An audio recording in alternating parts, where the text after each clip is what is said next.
all these rich men north of Richmond, what are they up to?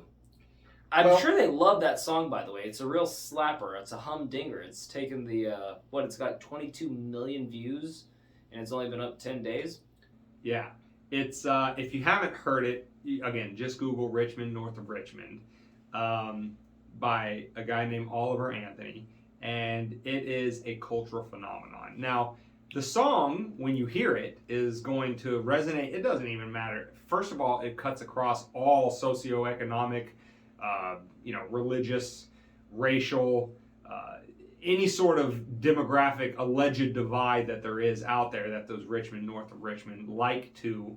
Oh, and by the way, I figure we should clarify that for our Australian listeners that may not be 100% up to date on the U.S. geography. They don't know where Richmond, just north of Virginia is. Just north of Richmond, Virginia is Washington, D.C. So the song that says Richmond North of Richmond is talking about all the D.C. elites, the politicians, the people that this podcast regularly rants and rails against because they think that they have better control and can better manage your life than you can.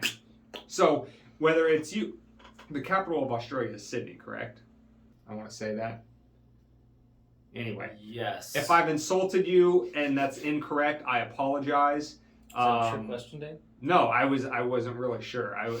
But what I'm saying is that the song Richmond North of Richmond, to the extent that it resonates with the American population, it resonates with people all over the world. Just look to your power center of government in whatever country you find yourself in, and you will find that the same things being complained about in that song within the American context also applies to you and where you live. And without delving too much into the lyrics of the song, we had some comments around sort of the social commentary going on around it. Because, as we say on this podcast all the time, the thing that terrifies those Richmond North of Richmond the most is when all of their divide and conquer strategies. You're gonna get it. Wow. I got it. It's late at night. Strategies collapse, and we're no longer divided amongst ourselves, but we come together and realize that our common enemy is them. That's what terrifies them the most. That's why this song has been transcendent. That's why this song cuts across all of those artificial divides in society and coalesces the people around the idea of realizing who their true enemy is. And that, my friends, is exactly what they're terrified of. And when I say they, I don't mean just those Richmond North of Richmond, but also all of their useful idiots in society that can't help but keep apologizing for them. And for those of you who aren't aware of what a useful idiot is, this was a coined term, or at least the credit for it is given to Vladimir Lenin. And it's defined as a person that propagandizes for a cause, particularly a bad cause, originating from a devious, ruthless source like the Communist Party, without fully comprehending the cause's goals and who is cynically being used by the cause's leaders. So when these Richmond North of Richmond want to control every aspect of your life, and some little peon in society who should also, like the rest of us, resonate with that song, viscerally and immediately comes to the defense of those Richmond and Washington, D.C., that's the definition of a useful idiot, and we have some examples for you in from Twitter and other places this week. And for all my Tool fans out there, it's also a connector song in between, I believe it's H and 46 and 2. It's just and then it comes into the shedding light, child. Just anyway, you'll get it if you're a Tool fan. But every time you say "useful idiot," it's like. Was that the name of the song or something? Yes, it was the song in between. It's like it wasn't like vocals or production, but it was like a little filler song in between that and the next. See, song, learn something. Which was 46. You never know what lessons you're going to take away from. But it's like podcasts. I hear that, and then it just that bass line from 46 and 2 kicks in. Richmond North of Richmond really has David's creative juices flowing over there. I'm pissed off I didn't write it. but I don't sing like this.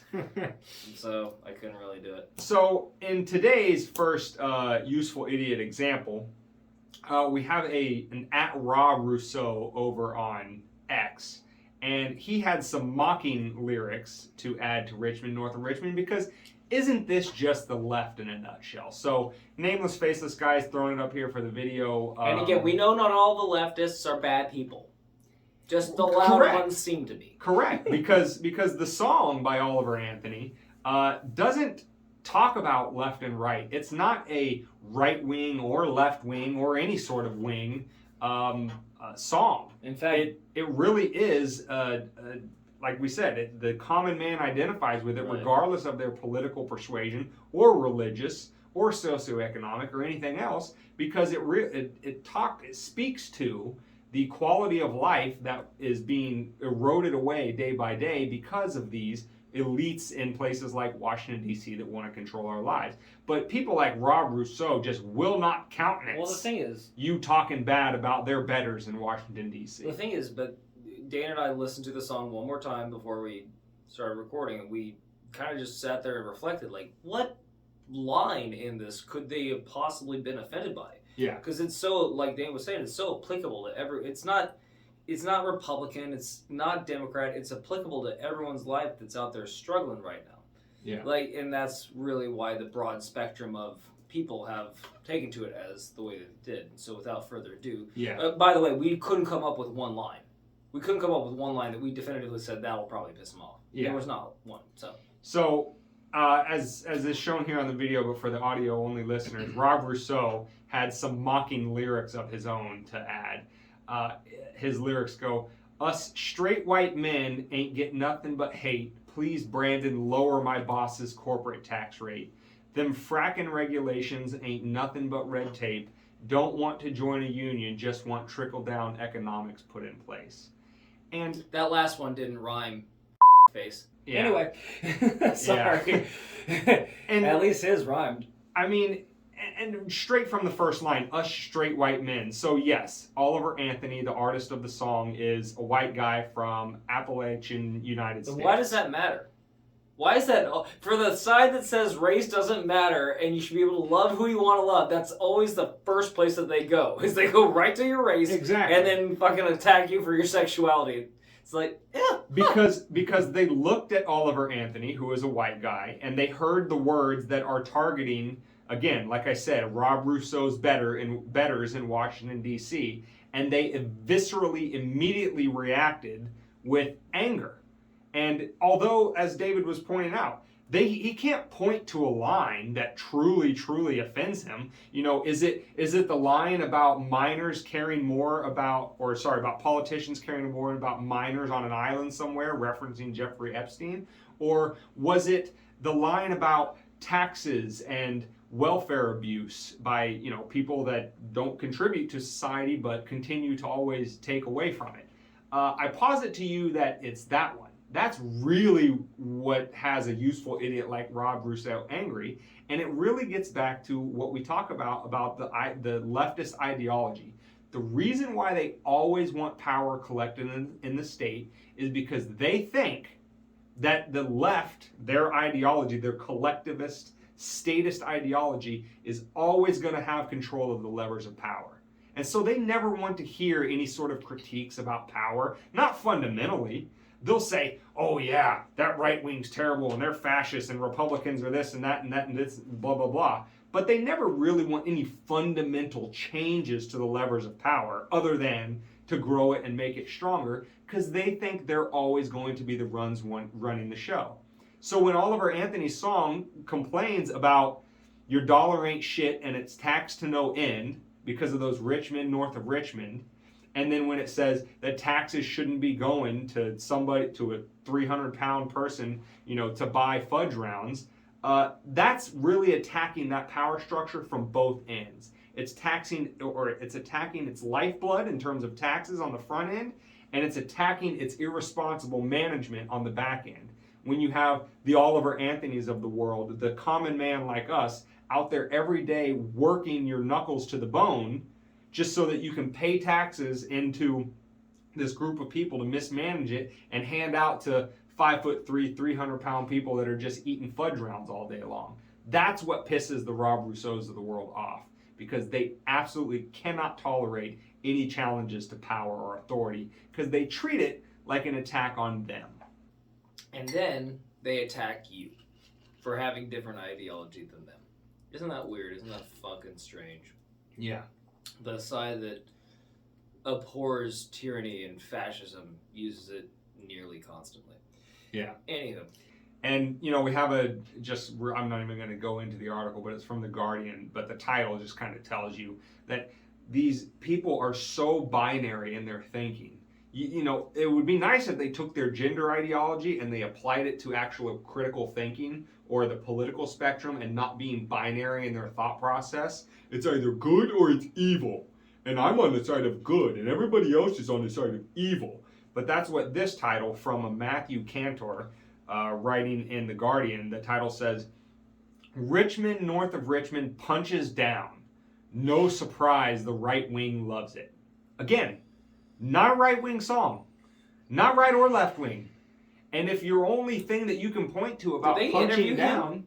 Did they interview him and explicitly ask him all the questions and all of his ideology? Of course not. So they're just assuming all these things. Of course. Because he's a white man. Yeah, he's playing a banjo. Yeah, he's playing hollering in a fucking field. He's playing a genre of music that is traditionally frequented more by, yes, white, blue collar, redneck, hillbilly, whatever you want to say. Like, that's usually the demographic that listens to country music more often than not. And so again, you can pigeonhole that group and say, oh well, these are just, right-wing fascist grievances and it's punching down. Loving your goddamn neighbor. Whatever happened to that? Anyway, on to the Guardian. Yeah, and then the last thing that Nameless Faceless Guy is throwing up here is the meme that really explains it all. It's a picture of somebody with the hammer and sickle shirt on. Because communists are always about, we're fighting for the working man, and we're the international group of brotherhood, and that's why we like unions, and we're trying to help the common man fight back against the greedy capitalists and blah, blah, blah. And so anyway, it has the communist that says, I support the working class. And then the next slide is clearly an oil rig worker. It says, well, a member of the working class. Well, shucks, good to hear, friend. And he's got his cross on for Christianity.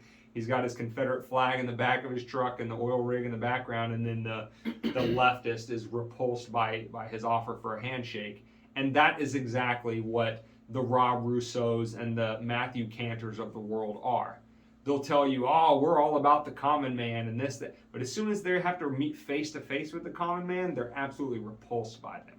Mm-hmm. So, of course, they're going to hate that song and want to attack it at every turn. So, but, well, you guys can keep liking your wet-ass and your Lizzos until she starts calling fat people fat, which you wouldn't let us call them fat for. Yeah. It seems to be working out so swimmingly for you guys on that side. Anyway, enjoy.